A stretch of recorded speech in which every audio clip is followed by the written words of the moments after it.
ഈ വലിയ കാഹളം മുഴക്കി വന്നതാണ് NSS SNDP ഐക്യം. വെള്ളാപ്പള്ളി നടേശന് ഈ പത്മഭൂഷൺ ലഭിച്ചതോടുകൂടി സംഭവം ആകെ അങ്ങ് മാറി. വെള്ളാപ്പള്ളിയെ വെട്ടിലാക്കിയോ എന്ന് പോലും സംശയിക്കേണ്ടിയിരിക്കുന്നു. ഈ ഐക്യം എന്തുകൊണ്ടാണ് പൊളിഞ്ഞത്?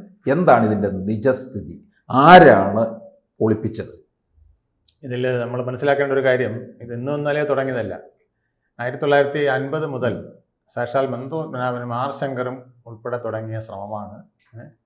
ഹിന്ദു മഹാമണ്ഡലം തുടങ്ങി ഇങ്ങോട്ട് വന്ന് 75 വർഷമായിട്ടിപ്പം വെള്ളാപ്പള്ളി നടേശനും സുകുമാരൻ നായരും കൂടെ ചേർന്ന് ഉണ്ടാക്കിയ ഐക്യമാണ് ഇന്നലെ പൊളിഞ്ഞിരിക്കുന്നത്. ഈ ഐക്യം പറയും പിന്നെ പൊളിക്കും, വീണ്ടും പറയും പിന്നെ പൊളിക്കും. ഇതിങ്ങനെയാണ് നടന്നുകൊണ്ടിരിക്കുന്നത്. നമുക്ക് നോക്കിയാൽ അറിയാം. ഈ 75 വർഷം എന്ന് പറഞ്ഞാൽ ചുമ്മാതെ പറഞ്ഞതല്ല.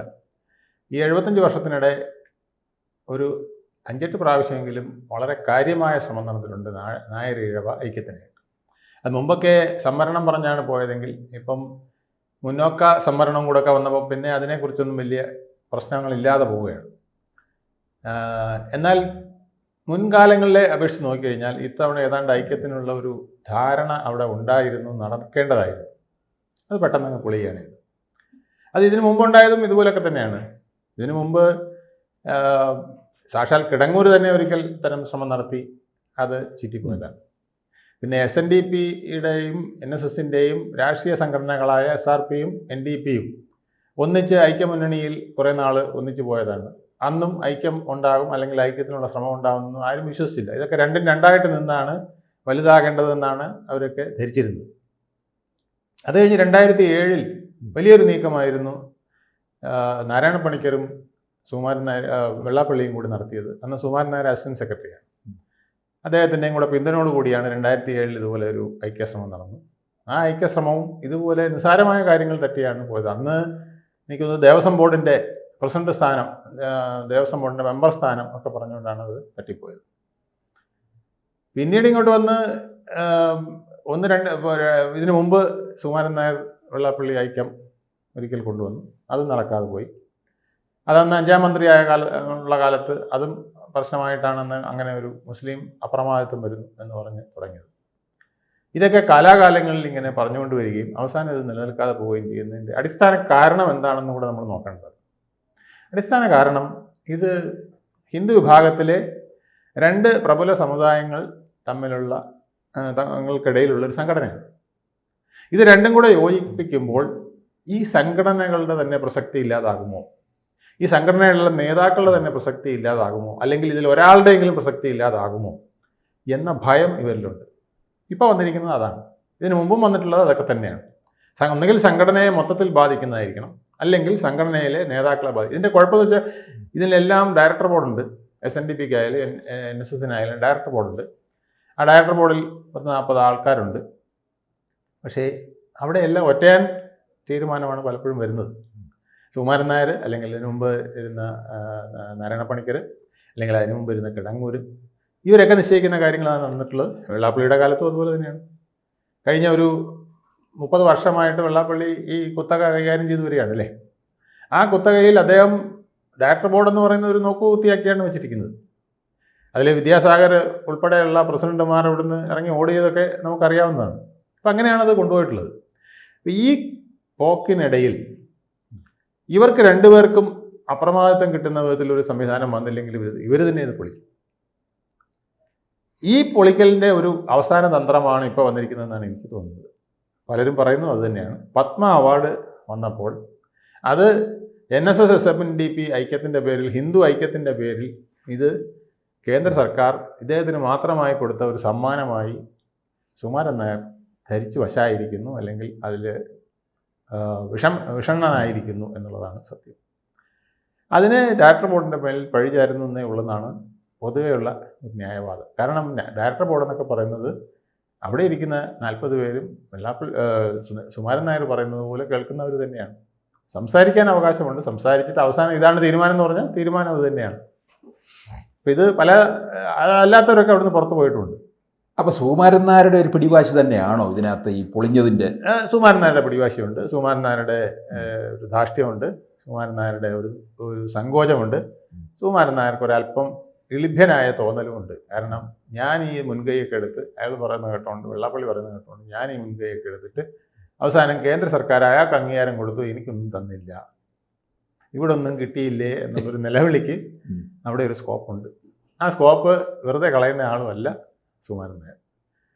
അദ്ദേഹത്തിന് വ്യക്തിപരമായ താല്പര്യങ്ങൾ വളരെയധികം ഉള്ള ആളാണ്. ആ താല്പര്യങ്ങൾ ഹനിച്ചാൽ അവിടെ ഒന്നും നടക്കില്ല. പിന്നെ ഇതിൻ്റെ പുറകിൽ കോൺഗ്രസിൻ്റെ ഒരു കൈപ്പത്തി ഉണ്ട്. കോൺഗ്രസ് എന്ന് പറഞ്ഞാൽ കോൺഗ്രസ് അല്ല. കോൺഗ്രസിന് ഇതിനൊന്നും ആലോചിക്കാനും തീരുമാനിക്കാനും സമയമില്ല. അവരവരുടെ ഗ്രൂപ്പ് വഴക്കും ഗ്രൂപ്പിൽ എങ്ങനെ ആളെ കൂട്ടണമെന്നും ആ ഗ്രൂപ്പിൽ എത്ര പേര് പിന്നെ MLA ആയിട്ട് വരാനായിട്ട് സ്ഥാനാർത്ഥി ലിസ്റ്റിൽ കയറണമെന്നും അവനെ എങ്ങനെ കയറ്റാമെന്നൊക്കെ ആലോചിച്ചുകൊണ്ടാണ് അവരുടെ നേതാക്കൾ നടക്കുന്നത്. അവർക്കിതിനൊന്നും സമയമില്ല. അപ്പോൾ ഇത് മുഴുവൻ പദ്ധതി ഇടുന്നത് ലീഗാണ്.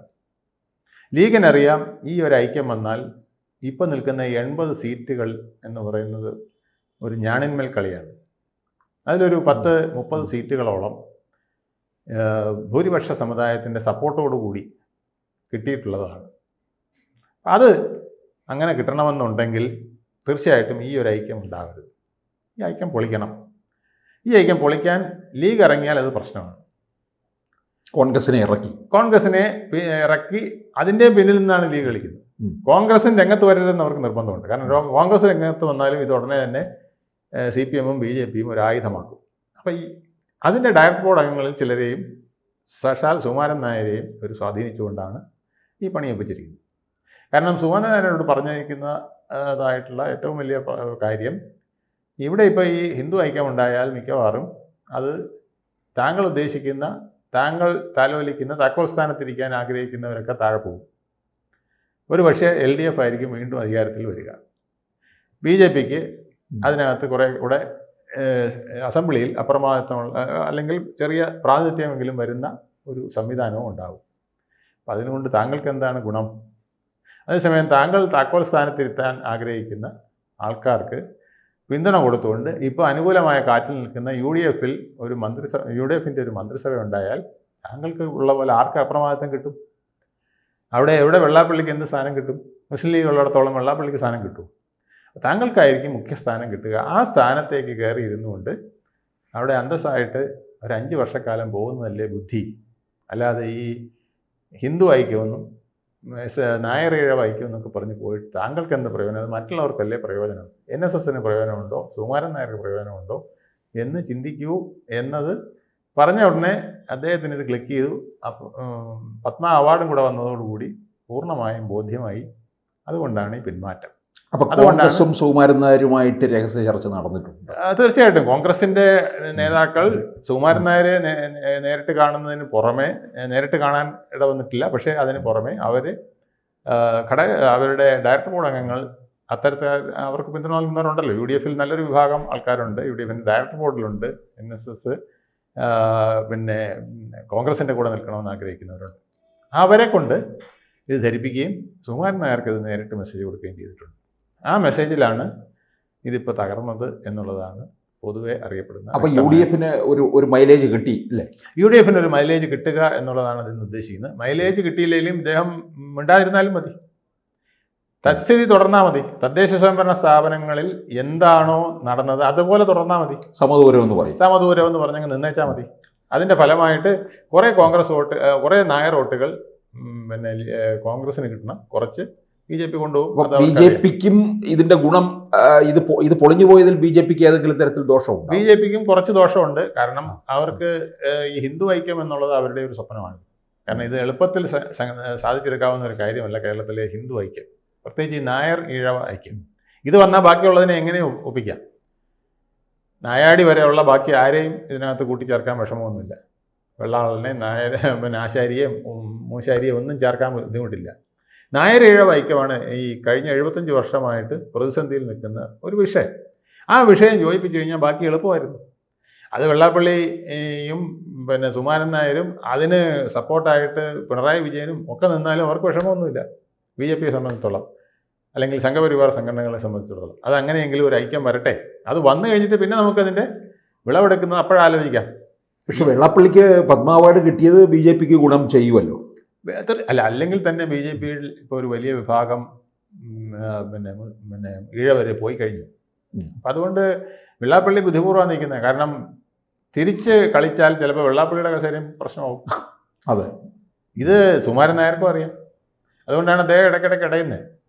കൂടുതൽ കളിച്ചാൽ NSSനകത്തും പ്രശ്നങ്ങളുണ്ടാവും. ഇതൊരു വലിയ സെറ്റപ്പാണല്ലോ.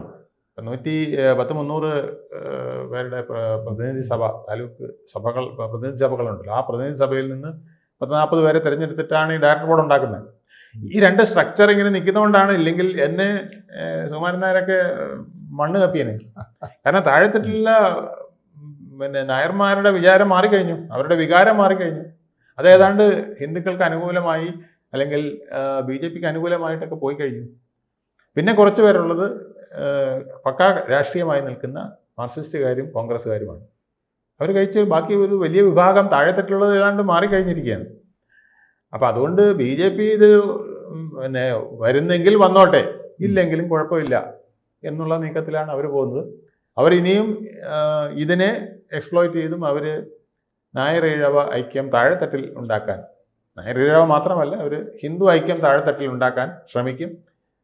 ഈ നായർ ഈഴവ ഐക്യം പൊളിച്ചതും കോൺഗ്രസ് വഴി പുറകിൽ നിന്ന് ലീഗാണെന്നുള്ളത് അവർ താഴെത്തട്ടിൽ ധരിപ്പിക്കും.